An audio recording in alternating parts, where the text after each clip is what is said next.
Hey, financial accounting students. Today I'm going to lecture on the first half of Chapter 6 on internal controls. We've covered the other half of Chapter 6 separately, the half about accounting for cash, which includes cash controls, bank reconciliations, and petty cash. But today I'm going to go back and deal with internal controls. So here we go. So Chapter 6, internal controls. So first of all, a lot of people want to know, why do accountants have to be responsible for internal controls? Why is this not the job of the business owner, the managers in the business? Why the accountant? And a lot of the answer lies in the audit process. We've previously talked about financial audits to some extent, and we'll talk more about them today, but it's normal for a business to undergo a financial audit. That's not a bad thing, like a tax audit. And part of that audit process is not just looking at the numbers that are on the financial statements, but looking at the processes by which those numbers got there. How did these numbers get to the financial statements? Who approves transactions? How do the transactions get entered? What processes are in place to make sure that they are accurate? And so in the audit process, it's more than just looking at numbers. It involves internal controls. And so what you'll find out in accounting is that internal controls are very much interwoven into most of the tasks that we complete. So that's why it's important in accounting that we understand how to implement a proper system of internal controls. So they offer us this definition: internal control, the process designed to ensure reliable financial reporting, effective and efficient operations, and compliance with applicable laws and regulations. That's a pretty good definition. There's a lot to it. I like a little bit simpler definition.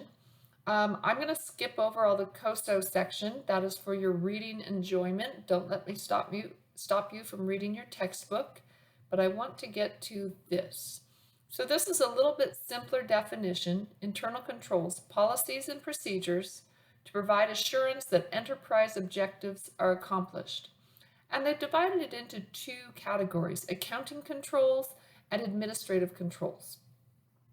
So accounting controls are those designed to safeguard the company's assets and ensure reliable accounting records. In contrast, we have administrative controls, which are for evaluating performance and assessing compliance with company policies and public laws. I don't think it's a big deal that you need to be able to identify a particular internal control and whether it's accounting or administrative, because in my opinion, there's a lot of gray area and overlap. I really think internal controls can be simplified into policies and procedures designed to safeguard a company's assets. Because if you consider even administrative controls, if we're violating our own company policies, and especially if we're violating public laws, are we safeguarding the company's assets, or are we putting our company at risk? So really, to me, all internal controls are designed to safeguard the company's assets. And on the accounting control side, if we don't have reliable accounting records, are we safeguarding the company's assets, or are we putting ourselves at risk? So again, I think of internal controls as anything the company does to safeguard itself, to safeguard its assets, and to make sure it's making wise decisions. So in your book, page 319 and 320, you have 9 internal controls. I'm going to walk through each of the 9. To be honest, I'm going to be a little bit critical of the book and even these slides.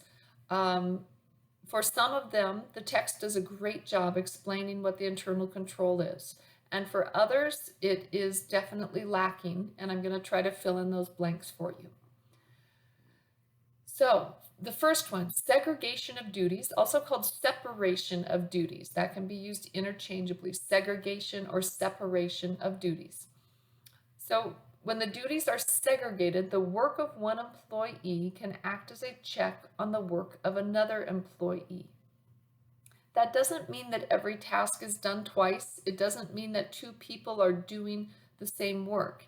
What it means is that we're setting up our work processes so naturally in the flow of work, one employee's work is acting as a check on the work of another employee. By having a good process of segregation or separation of duties, the likelihood of fraud or theft is greatly reduced. So let me give you an example. Let's say I am the bookkeeper for a medium-sized business, and the mail comes in each day, and the administrative assistant takes the mail and just dumps it on my desk because it's mostly going to be bills anyhow. That's probably true. So I open all the mail, and there's a few things that aren't for me, and I route them to the right people in the company, but most of it is bills, which is for me as the bookkeeper.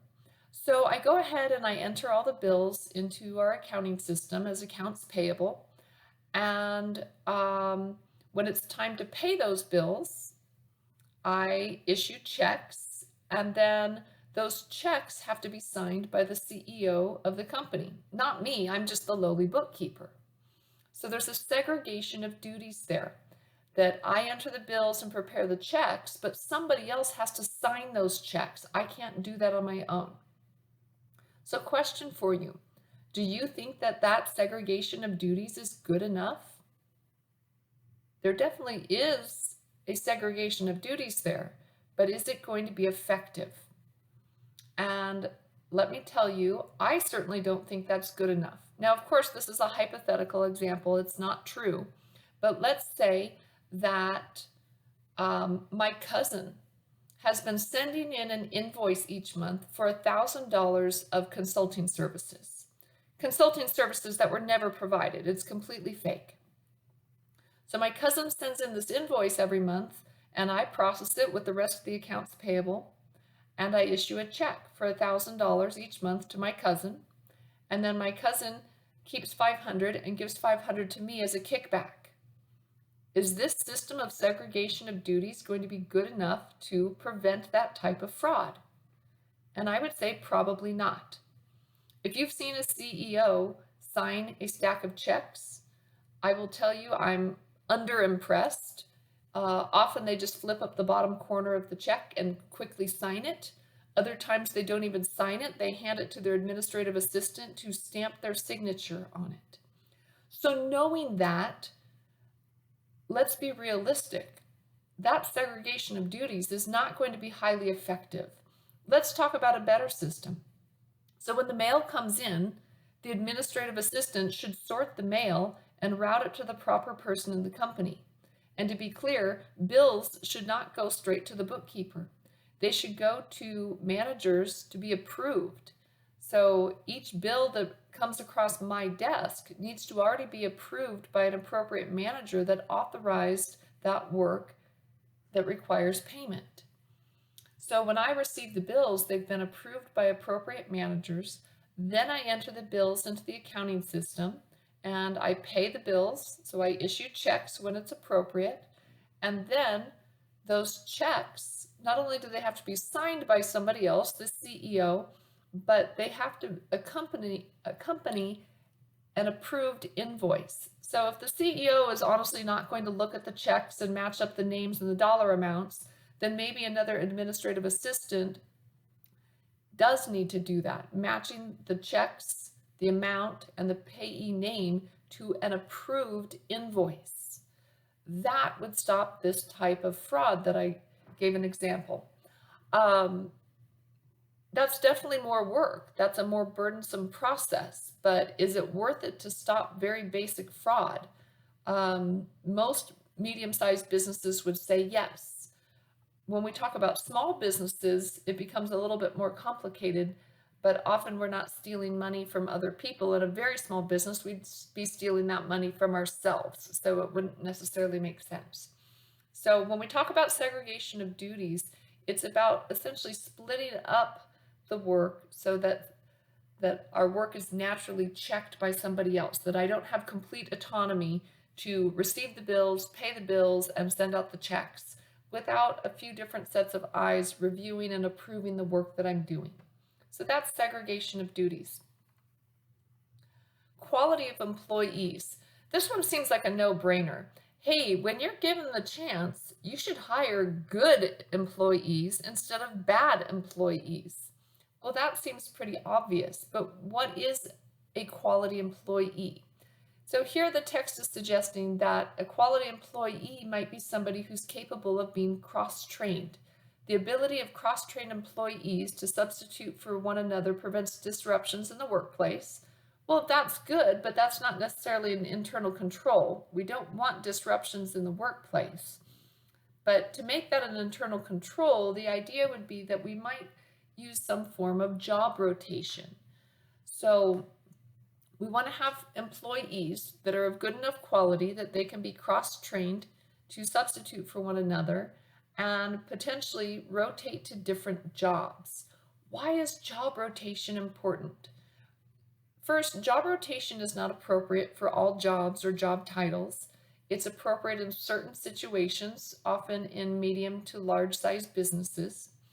The idea is that we don't want workers to become complacent in their work.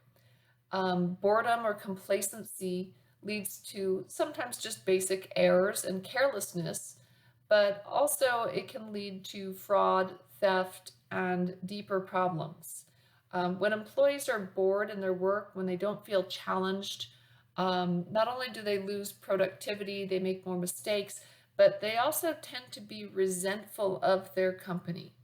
They often don't feel valued because they're not being given work that's challenging or interesting, and sometimes that type of resentment leads to making poor choices like stealing from the company, intentionally doing things to the company's records to cause problems, and even finding ways to commit fraud.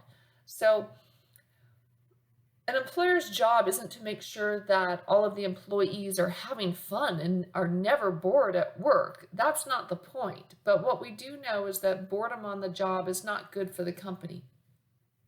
So here's an example. Let's say that you've just been hired for an entry-level accounting position at a medium-sized company.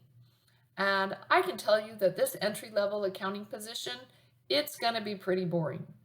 You're going to be an accounts payable clerk, and you're essentially doing data entry, just punching numbers into the computer. And you're going to sit there for 8 hours a day in a gray cubicle, and it's going to be dull. If that's all that you ever had to look forward to was this entry-level accounting position, you're probably going to become bored and maybe disgruntled about your job quite quickly. But if I told you, hey, listen, if you can do a great job in accounts payable for 90 days, I have an opportunity to rotate you over to accounts receivable. And if you do a great job there, then there might be some upward mobility that you can move into finance. And that would be a little bit more responsibility and a little bit more pay. So by laying out this pathway of job rotation and even a possibility for upward mobility, the idea would be that you as the employee are less likely to become bored, complacent, and careless in your work. Hopefully you're going to care a little bit more about your job. And again, this is an entry-level job, but now I've given you hope that you're not going to be stuck in this gray cubicle doing the same thing for forever. I've given you the idea that you can build different skill sets that you can add onto your resume, and that there's potentially upward mobility for you in the company. That's a different feeling than you're going to rot away in this gray cubicle for the rest of your life. So the idea of job rotation is to keep employees engaged at work and to give them increasingly challenging work and to make the most of them so that they value their job. So when we talk about quality of employees though, how do we know that we're hiring a good quality employee? What defines a good quality employee? So processes that we obviously want to utilize would be having employees fill out a job application, submit a resume. The problem with resumes is that the job applicant can put down whatever they want, and it's often difficult to verify whether or not it's true.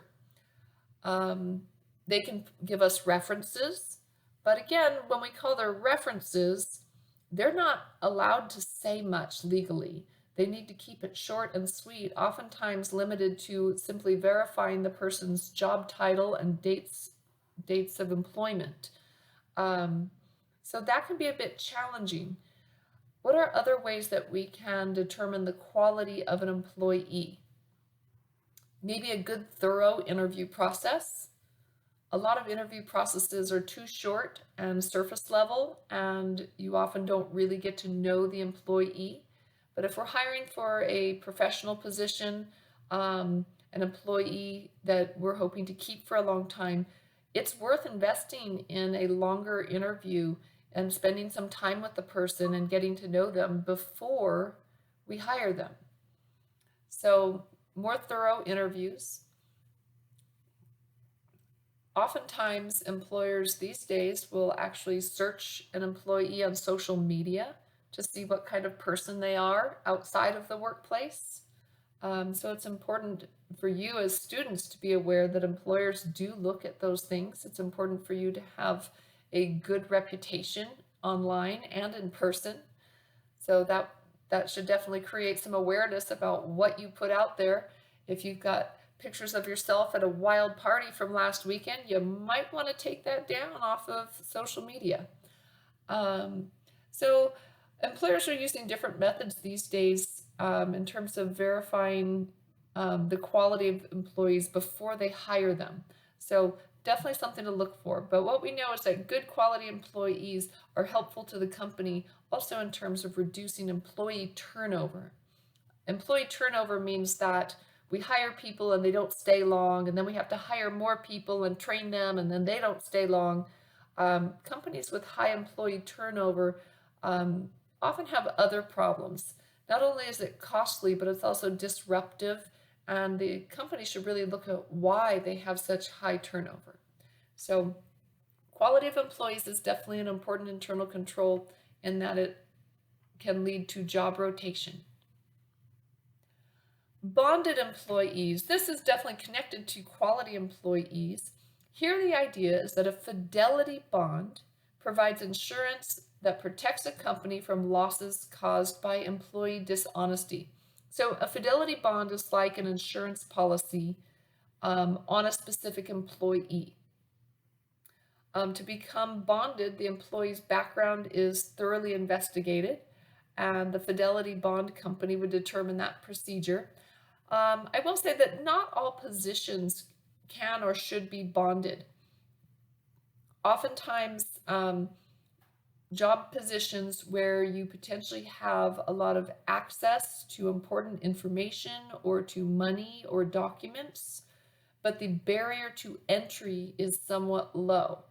So positions where we've given somebody a lot of trust, but in order to obtain that job, they didn't have to go through a lot of training or preparation or certification to get there. So for example, a security guard might be bonded.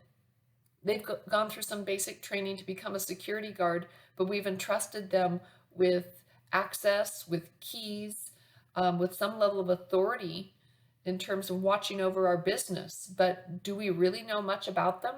How did they get this security guard position? A notary. A notary might be bonded in that a notary is given documents all the time, documents with secure information, with social security numbers, financial information, tax documents, a lot of very important documents that a notary might handle, and they're given access to those documents. But to be honest, you can become a notary in a day. There's a workshop nearly every weekend that you could become a notary. So the barrier to entry is somewhat low. Should we trust all those people with our documents? Well, the fidelity bond helps provide us comfort and assurance in doing that. So again, positions with a low barrier to entry but high trust. So for example, a CPA is not usually going to be a bonded employee.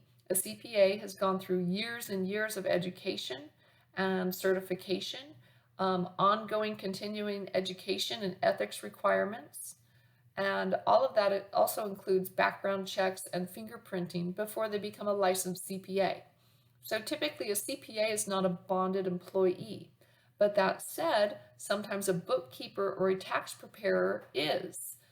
They've often gone through a lot less in terms of education, training, and certification. Clearly, they have some amount of training and skills to be a bookkeeper or tax preparer, but the barrier to entry is low, and sometimes it doesn't require a lot of background checks before they are in those job positions. And again, they have access to your social security number, your tax documents, your financial information. So we might want that position to carry a fidelity bond. So that's the basic idea with bonded employees. As we think about internal controls, some internal controls are designed to prevent fraud, theft, and errors. Others are designed to detect fraud, theft, and errors. And some are simply designed to mitigate our losses, to mitigate our damages caused by fraud, theft, and errors. And to an extent, the fidelity bond falls in that last category. Well, you know, if fraud happens, if the employee does something bad, at least I'll be financially compensated, and protecting our company that way. But from a different viewpoint, if an employee is required to become bonded, in the process of becoming bonded, if the fidelity bond company is doing this background check and says, no, we can't bond that person, then it might actually be preventing us from hiring a bad employee and preventing us from being in that bad position. So a fidelity bond could be looked at both ways, as both preventative and potentially mitigating when something does happen. Required absences. Now that sounds like an interesting internal control. I would love to be required to be absent. So here's the idea that if an employee is at work every day, they might be able to cover up fraudulent activities. So the idea is that employees should be required to take regular vacations, take off a week or two a year, maybe more, depending on company policies and expectations. And here's the thing, while they're gone, somebody else should do their work. The idea that somebody else is going to do your work, they're going to see what you've done, they're going to pick up where you left off, keeps in the back of the employee's mind that they want their work to be of good quality. They want it to be neat and tidy. They don't want to be caught doing something wrong, whether it's just being lazy and making mistakes, or whether it's fraud or theft. So knowing that somebody else is going to see your work and handle it while you're away keeps employees a little bit more honest, I hope.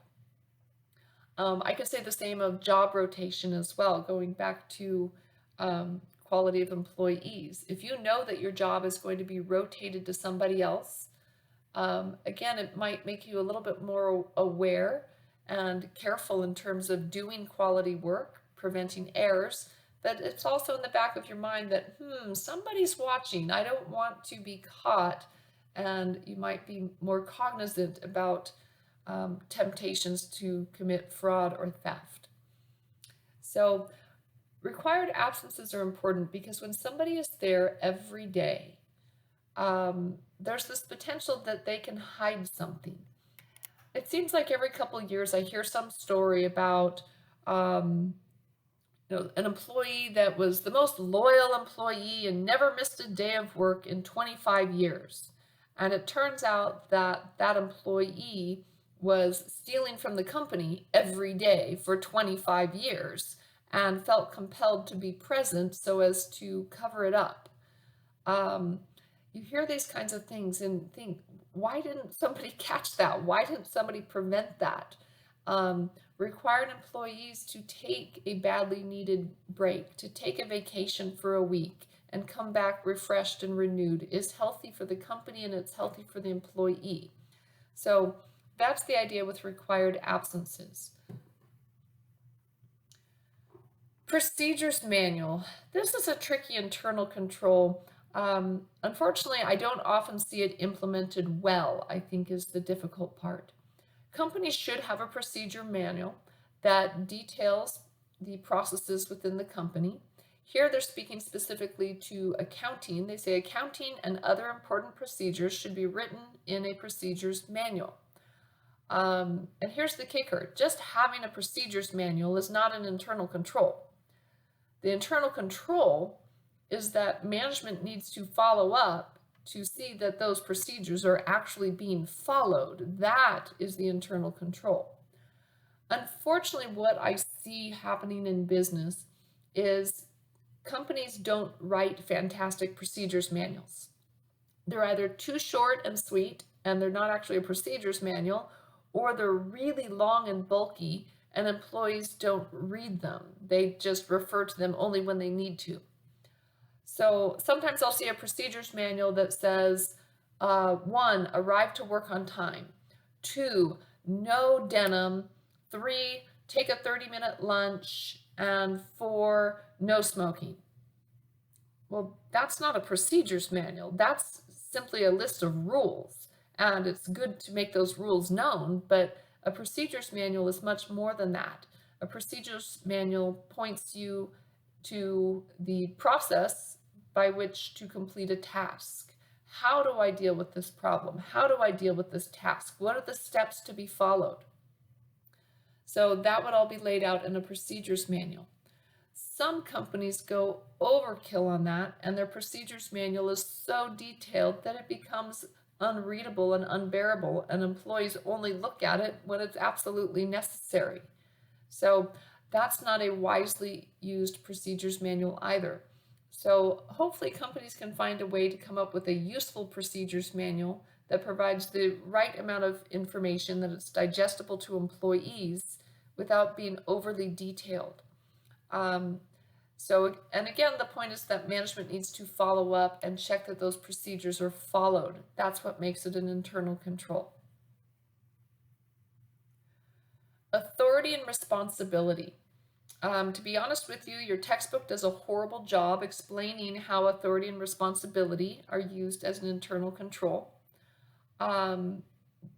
These are two different things, authority, and then separately we'll talk about responsibility. So here they've defined general authority and specific authority, and they've done that accurately and given a good example. So general authority is something that applies to all the members of an organization, all the employees, and they give the example that if employees have to travel, then they can go ahead and book their own travel, but they're required to fly coach and purchase airline tickets from a specific vendor. And if they follow that rule, then they have the authority to book their own travel and be reimbursed accordingly. Then separately, we have specific authority. And specific authority only applies to specific positions within the company. So they offer the example that all checks must be co-signed by the controller and the treasurer. So that would be authority that applies only to those two job titles. It does not apply to the salesperson. It does not apply to the janitor or the secretary. It applies only specifically to the controller and the treasurer. So that's nice. They've defined general authority and specific authority, and they've done so accurately, but how is that an internal control? Well, let's tie it in with responsibility. When we talk about authority and responsibility in conjunction, and if we lay out clear lines of authority and responsibility for each employee in relation to their job position, that becomes an internal control. So we can define for employees clearly what authorities they do have and what authorities they don't have, and also define for them what their responsibilities are. So if we go back to my original example where I'm the bookkeeper at a mid-sized company, I have the responsibility to enter the bills and make sure that the bills get paid on time. So it's my job to make sure that I cut all the checks to pay those bills, and that I get them in front of somebody who has the authority to sign the checks. I cannot complete that task on my own, so I have the responsibility to make sure that the bills get paid on time, but I don't have the authority to do so on my own. So it requires some level of planning and communication with other people in the company, and this ties in with segregation of duties. It's perfectly appropriate that I have the responsibility of completing a task and yet not the authority to do so all on my own. So when we lay out clear lines of authority and responsibility for employees, it helps them understand what they are expected to do, but also what they're not expected to do. I should not feel tempted to forge signatures on the check because it's my job to make sure that the bills get paid on time. I understand that that's not within my authority to sign checks, and therefore I need to plan accordingly to get those checks signed by an appropriate signer on the bank account. So that's an example of how authority and responsibility are used as an internal control. Pre-numbered documents. Pre-numbered documents or forms should be used for all important transactions within the company. So they give the example of checks, purchase orders, receiving reports, invoices. It seems somewhat obvious that, for example, a check has a number in the top right-hand corner, right? So we think that, okay, that's a pre-numbered document. But the same would go with purchase orders, receiving reports, invoices, shipping documents. So, and whether these forms are paper or electronic, they should have some number that they can be tracked through the entire process. So with checks, it seems somewhat obvious that they have numbers in the top right corner, but that's actually not required at all. You can order check stock with no numbers on it, and some companies do that with the idea that they print checks from multiple locations, and that when they print those checks, their accounting system will automatically assign and print a check number on that check. So some companies do that. I won't say that it's the worst thing ever, but they are giving up a little bit of internal control there in terms of having these pre-numbered documents. If I have a box of 1,000 checks and somebody steals 10 checks out of the middle of the box, how will I know? Well, if they're numbered, I'll see a gap in the sequence, in the check sequence number. But if they're not pre-numbered, if they're just blank, I will have no idea that those checks were stolen from that box. That, of course, leads to a different internal control that those checks should be locked up and not accessible to somebody. But if the forms are pre-numbered, it allows me to keep track of them. For clarification, just having pre-numbered forms is not the internal control. The internal control is following up to make sure that all of those forms are then accounted for, that I've confirmed that I have all of my checks accounted for, that I'm not missing any receiving reports or invoices. So when we talk about pre-numbered forms, whether it's a large business or a small business, it becomes important. So let's take this example. Let's say that we run a very small business, a small retail store, and we've gotten pretty tired of working weekends, so we finally have hired somebody to work the weekends for us. And we've trained the employee, very simple, basic training. And the idea is that simply the store needs to be open, and when a customer comes in and wants to buy something, that they take the customer's money and provide them with a receipt. And we're a very small business and pretty simple in terms of our technology. So we have a basic cash register, and we can take credit cards. We've got a little credit card swipe. But in terms of our invoices, it's just a handwritten invoice on duplicate paper. So there's a white copy that's supposed to go to the customer and a yellow copy that stays in our receipt book at the store. So let's say let's say that a customer comes in and buys something and brings it up to the cash register, and they pay with a credit card. So we swipe their credit card and we give them the credit card receipt, and then we also write them a sales receipt, giving them the white copy and leaving the yellow copy in our sales receipt book. Later on, another customer comes in and wants to buy something, and this customer pays cash. So I take the cash, I write out the sales receipt, I provide the white copy to the customer, and then I take the yellow copy and I rip it up, throw it away, and I pocket the cash. How would a business owner know that that happened to them? how would they know that an employee is stealing cash while they're not there from cash sales? And the answer can be pre-numbered documents. So if those sales receipts were numbered and the owner comes back and looks through the book and says, okay, here's receipt number 1, 2, 4, 5. Wait, number 3 is missing. And they would ask the employee, hey, what happened to sales receipt number 3? The employee better have a good answer, because in their training, they should have been told to just leave the yellow receipt in the book. You don't tear it out, you don't throw it away. If you make a mistake, you write void across it, but you don't throw it away.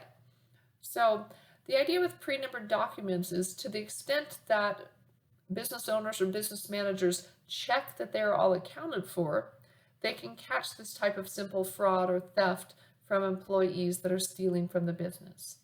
So that's an example with pre-numbered documents. Physical control. This might be the most important internal control, and especially if we're talking about inventory. Physical control just means maintaining adequate control over our valuable assets, and especially those that might be misappropriated. Often inventory falls in that category. Certainly cash falls into that category. So when it comes to inventory, we need to make sure that it's properly stored in a secure location. What does properly stored mean? Well, it depends on what type of inventory it is. If it's ice cream, it needs to be in a freezer. So we need to know our inventory and know what it means to properly store it. And again, we're not just trying to protect it from fraud and theft, but we're also just simply safeguarding our company's assets so that we don't have losses due to damage that could have been prevented through a little bit more careful action. Oftentimes inventory is kept locked up until it's needed, or maybe with only a limited amount of inventory available to customers and employees, with the rest of it being locked or secured. It might be that we have to sign out additional inventory or other assets in our business. Sometimes we utilize cameras to maintain control. Now, do cameras actually maintain physical control? No, but they can be used to detect fraud and theft. When we talk about cameras, though, that's an interesting one. Most people are not wanting to be criminals. Most people don't want to commit fraud and theft and be caught doing so.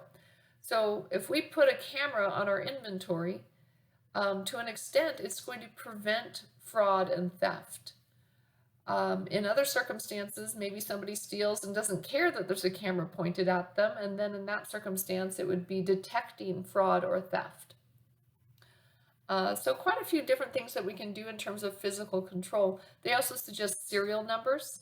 We can put serial numbers on valuable assets to help keep track of them and help us differentiate one from another, and also aid us in a physical count. When we talk about physical control, that also would include counting your inventory, just taking a physical inventory count. And a lot of small business owners tell me, oh, I don't have time to do that. I don't have time to count my inventory. And so they become a little bit lazy about counting inventory. But I will tell you, it is an effective internal control. I had a restaurant owner call me up and say, hey, I think my employees are stealing from me. And I said, yeah, they probably are, no kidding. And he didn't find that so funny, but he said, no, like seriously, I think I'm losing a lot of inventory. I said, okay, well, when do you think it's happening? And he says, well, I think Friday and Saturday night, I think my employees are stealing wine and beer and steak at the end of their shift. I said, well, that's pretty simple. Do you provide them with a meal for each shift that they work? He goes, no, I can't afford to do that. I said, well, maybe if your employees aren't hungry, then they won't be so tempted to steal from you at the end of their shift. He goes, well, maybe I'll consider that. And I suggested, hey, why don't you take inventory of those specific items, wine, beer, and steaks, on Friday and Saturday night during these employees' shifts. Because I don't really have time for that. I've got a restaurant to run. That's a lot of work, and I can't spend my whole evening counting inventory. And I said, you know what? Just walk around with a clipboard for 10 to 15 minutes, pretending that you're counting inventory. Pretend that you're counting wine and beer and steak and anything else that you think they're stealing from you. And again, this goes back to the idea, most people do not want to be criminals. They don't want to be caught stealing. Sometimes they just make bad decisions because they think nobody cares and nobody's watching. But simply reminding them that you are watching, that you are counting, and that you are aware of what inventory you have, for many people, that will remove that temptation to steal.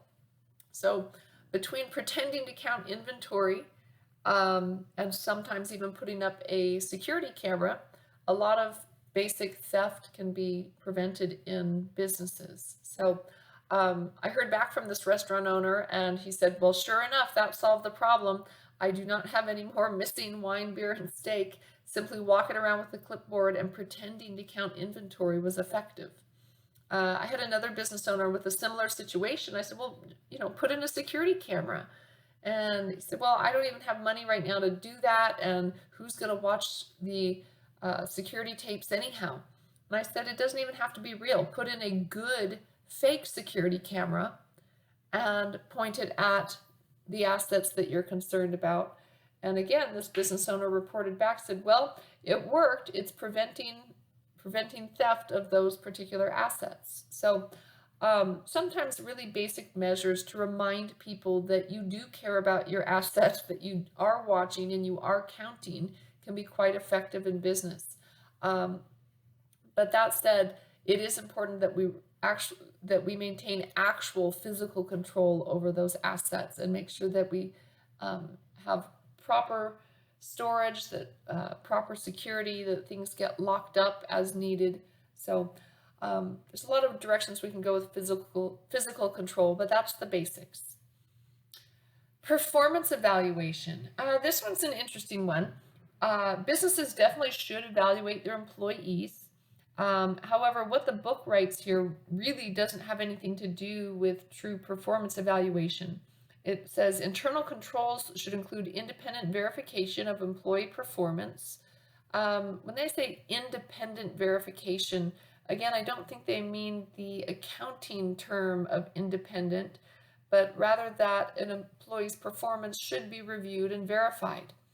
So we'll talk about what a performance evaluation might look like. Here in the middle of the page, the second bullet, they say, for example, someone other than the person who has control over inventory should take a physical count of inventory. Well, that's definitely a true statement, but I don't really feel that it belongs here under performance evaluation. We could put this under segregation of duties. It's actually a great example of segregation of duties, so that one person that has control over the inventory and maybe another person has, is the person that writes the checks to buy the inventory, and then somebody else should be the one taking physical count of the inventory. So that'd be a great example of segregation of duties in inventory, but I don't really feel like it belongs here under performance evaluation. Then they suggest internal and external audits serve as independent verification of performance. And it's possible that a person's work could be audited in some way. It depends on their role. But let's really talk specifically about the idea of performance evaluation. All employees should undergo a regular performance evaluation, and that process and a timeline for that should be laid out to employees.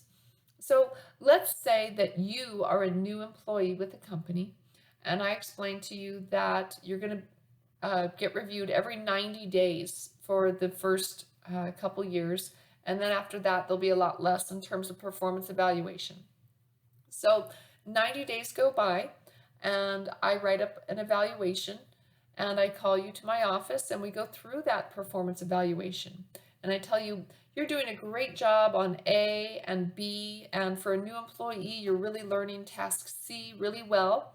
And starting soon, we'll start training you on how to do D and E, but you're new, so that's okay. Oh, and by the way, please make sure that you come to work on time. Work starts at 8, not 9, and you need to make sure you're here on time. So I've written all of this up, and you sign it, and I sign it, and I stick it away in your file. 90 days later, I call you in again. Time for your performance evaluation. And I go through it all with you. Well, you're doing great on A, B, and C, and you've actually really learned D well, and we'll start working on task E and F. And we're quite impressed with your work for still being relatively new with the company. Oh, and you really need to make sure that you come to work on time. Work starts at 8, not 10. Be here on time. And again, you sign and I sign, and we stick it in your employee file. Well, now it's time for your third performance evaluation, and I call you in and I say, look, you're doing A, B, C, D, E, and F all really well. That's great. We're really impressed, but you have to come to work on time. Work starts at 8, not 11. You're fired. Wow. Good thing we did all those performance evaluations. So how is that an internal control? Well, two different ways. We're trying to develop the employee. We don't want high employee turnover. We're trying to mold this employee into being a great employee. And we saw that they had great potential. They were learning their job and learning all their different tasks quite well, but they had a problem with coming into work on time. So it's an internal control to try to maintain quality employees and to retain quality employees and to train them to move up in our company and become leaders. So that's an internal control. But on the other side, we're protecting our company. Let's say that a month later, we receive word that our company is being sued for wrongful termination. And the employee that we let go for coming to work late consistently, and we documented it, the employee is claiming that they have been wrongfully terminated and that we terminated them because we don't care for their fill in the blank. We don't like their blue mohawk or their race or religion, or the list goes on. And the truth of the matter, that was not the case at all. We actually really liked the employee, and it had nothing to do with personal issues other than the fact that they couldn't come to work on time. So frustrating. So now we're being sued for wrongful termination. The fact that we have these performance evaluations that documents all of that documents that we thought the employee was doing great, but they were coming into work late consistently, and they've been signed, and we've repeatedly warned the employee. We are safeguarding the company's assets, keeping in mind that anybody can sue anybody for anything they want. We are doing our best to safeguard our company, to protect our company from this type of lawsuit. This, in fact, was not a wrongful termination. It was a very justified termination. So that's an example of how a performance evaluation can be used as an internal control, both to cultivate quality employees for the long term and to protect the company from lawsuits and explain to employees why they're being terminated. So that's performance evaluation.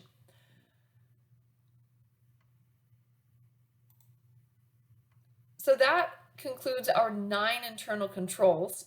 This last part about limitations of internal controls is not an internal control itself. It's essentially a disclaimer.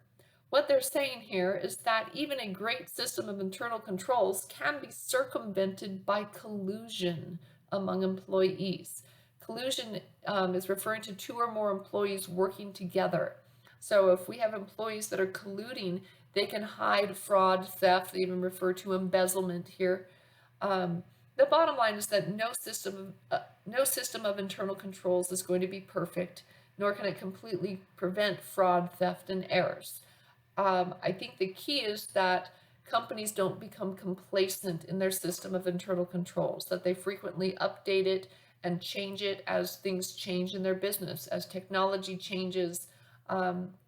I think it's important to continually update your system of internal controls. But again, knowing that no system will ever be completely perfect in preventing fraud, theft, and errors.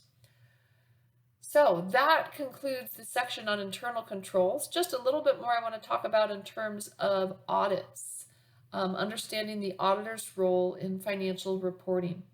So we've talked about the idea before that it's normal for a company to undergo a financial audit, and it helps us answer this question: how does a financial analyst or any reader of the financial statements know that a company actually did follow GAAP, generally accepted accounting principles? How do we know that this company is following the rules and that their financial statements are truthful?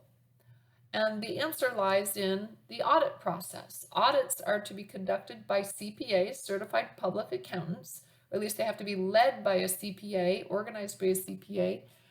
There could be other staff accountants working the audit that are not certified public accountants, but it needs to be managed by a CPA. When a company issues their financial reports, their annual report, it includes 4 sections. The financial statements, obviously, the notes to the financial statements, where companies like to bury a lot of information, MD&A, management's discussion and analysis, called MD&A for short, where the company essentially brags about themselves and says amazing things about how wonderful they are.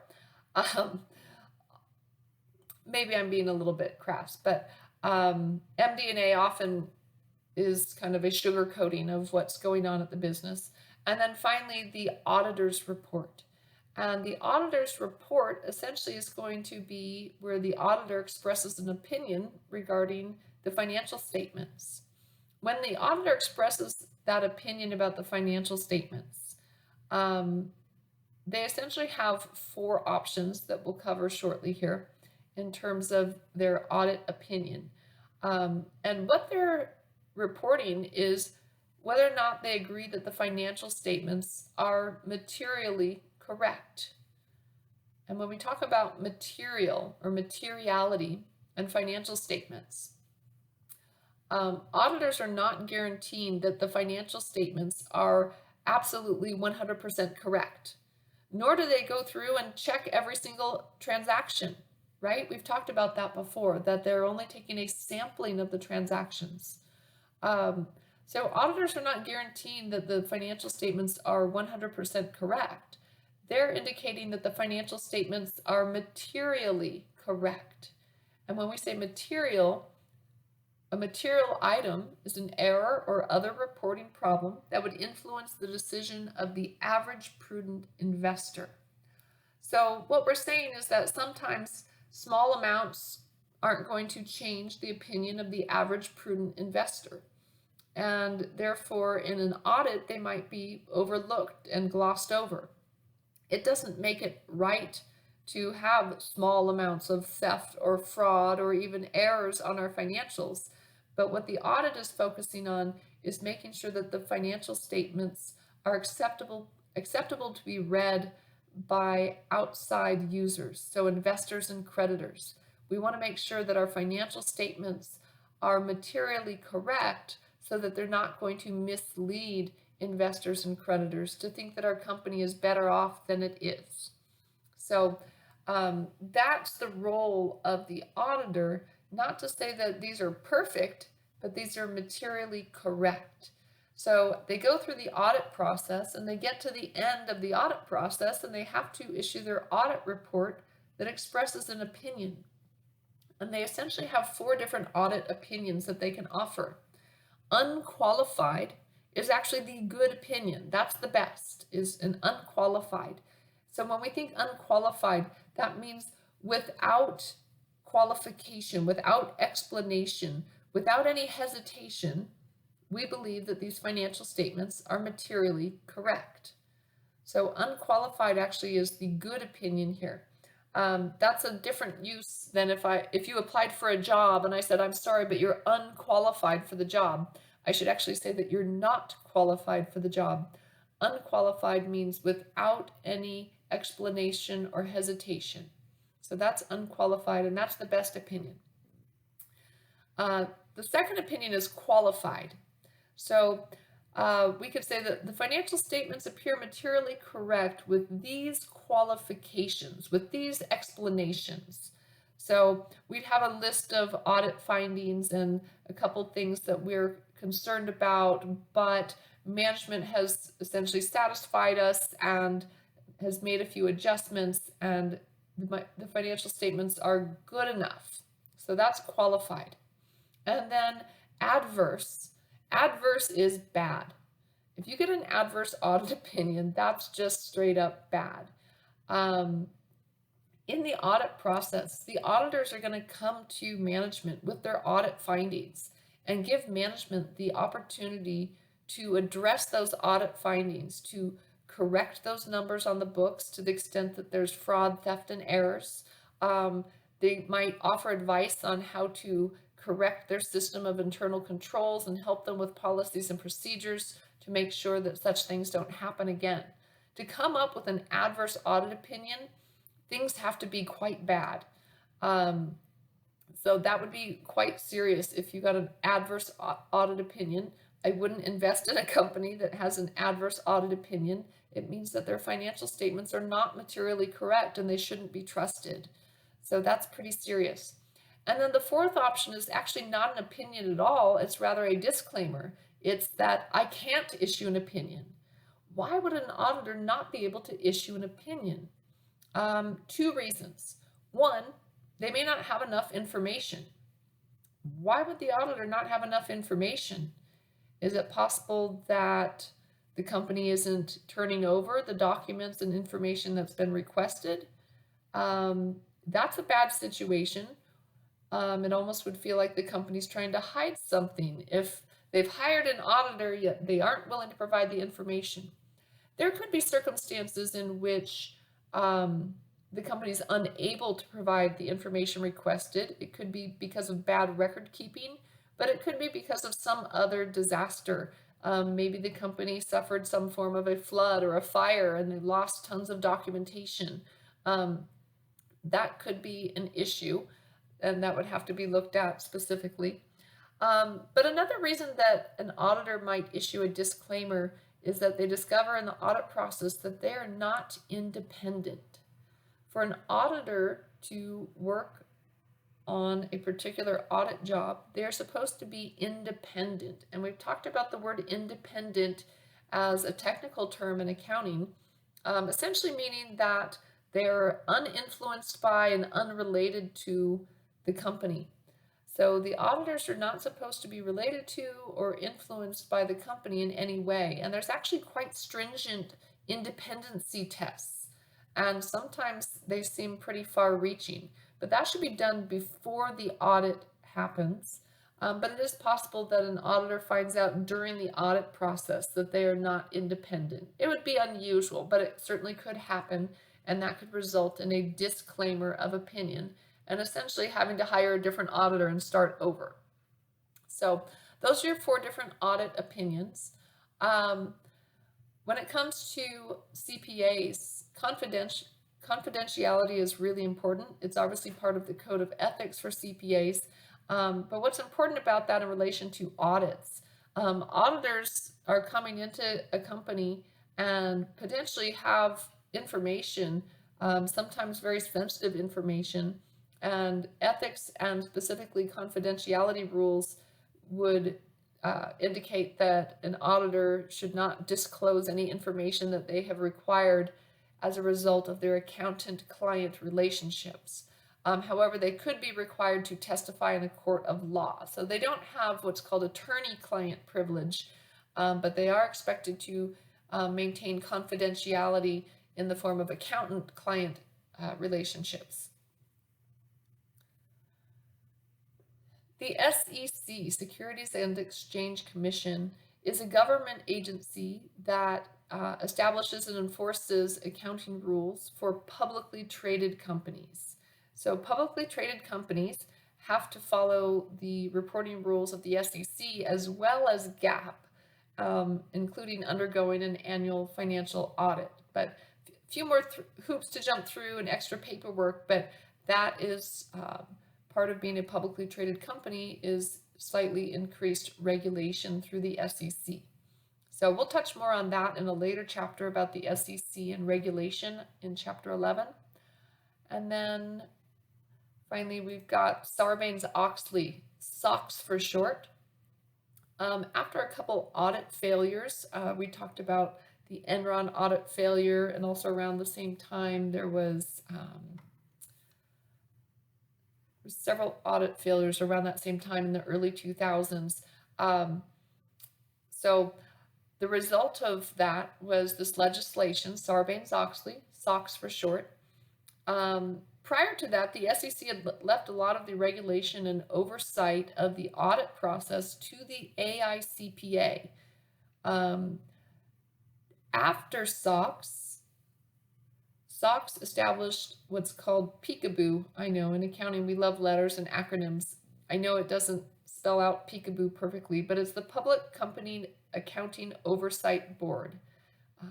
Public Company Accounting Oversight Board, peekaboo, which enforces audit standards for SEC audits. So publicly traded companies have to follow these rules established under Sarbanes-Oxley, SOX for short, and specifically peekaboo for SEC audits. So more rules and rules, but in terms of making sure that our financial statements are fairly stated and that we're not misleading the readers of financial statements, what we know is that that's really important, because the impact of having financial statements that are misleading, like in the case of Enron, the damage can be quite pervasive and damaging to our economy, causing volatility and mistrust in the markets, and that's a pretty serious thing. So there's good reasons why these different regulations exist in terms of oversight of publicly traded companies. So that's all for today. Separately, we have talked about cash controls, and that's a different lecture. So keep studying Chapter 6 and those internal controls, and we'll be in touch soon. Thanks, students.